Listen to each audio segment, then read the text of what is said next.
It seems like year after year, the Toronto Blue Jays miss out on the biggest free agents in all of baseball. Stop me if you've heard this one before. The Blue Jays are interested in blank. The Blue Jays are targeting blank. The Blue Jays are finalists for... You get the point. It feels like the Blue Jays have targeted almost every single free agent this offseason and last offseason, but they're never able to get the deal done. But why is that? What's up, guys, and welcome back to Blue Jays Today. In this one, we're going to be discussing why the Toronto Blue Jays aren't able to bring any big-time free agents north of the border. Before we get into it, though, I encourage you guys to hit that like button and subscribe to Blue Jays Today if you enjoy Blue Jays news and content. First of all, let's get all the obvious reasons out of the way of why people don't want to play for Toronto. We're in Canada, we have high taxes, and the weather isn't particularly nice. Those are for certain, and they've never changed in the entire history of the Toronto Blue Jays, but that hasn't stopped the Blue Jays from signing big names in the past. In the last 5 years, the Blue Jays have managed to sign George Springer, Kevin Gausman, and extend Jose Barrios. All players at the time of their signing were considered big impact players. But how was Ross Atkins and Mark Shapiro able to convince those players then to come up and play for Toronto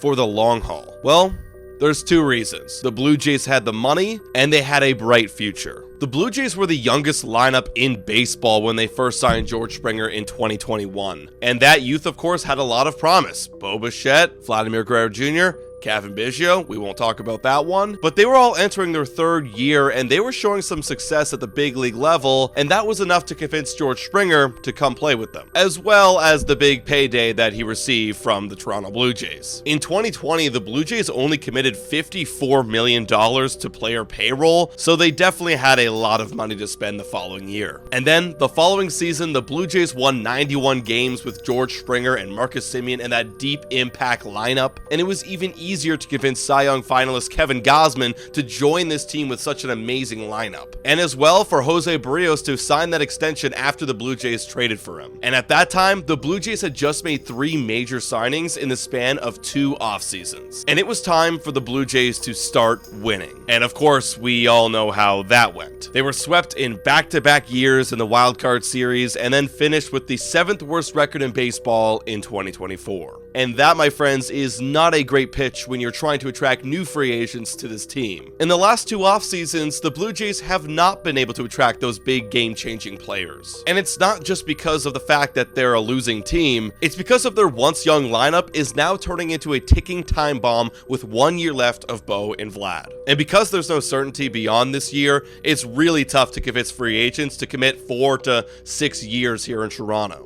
And in addition to that, how much money do the Blue Jays truly have to spend? There's been so much speculation on how much money this Blue Jays team has truly offered players the last couple seasons, but one thing's for certain, it isn't enough to overcompensate all these major issues the Blue Jays have. And so when a free agent has a decision between the Mets, the Dodgers, the Yankees, and the Blue Jays, they're just not attractive enough. Hey guys, time for a quick shout out to the sponsor of this video. Hit your picks and knock it out of the park with Betway. Scan the QR code down below or click the link in the description to join the action. Available in Ontario only, must be 19 years older to participate, and guys, please bet responsibly. Now, back to the content. But I will say this, the off season is not over, and I hope by the time this video comes out and you're watching it, it's aged like sour milk. At the time of recording, there are still a few big names left on the board, and the Blue Jays, of course, have been rumored to be interested in all of them. So now, all fans can really do is wait around and hope that somebody is convinced to play for this team, and that maybe, just maybe, this current roster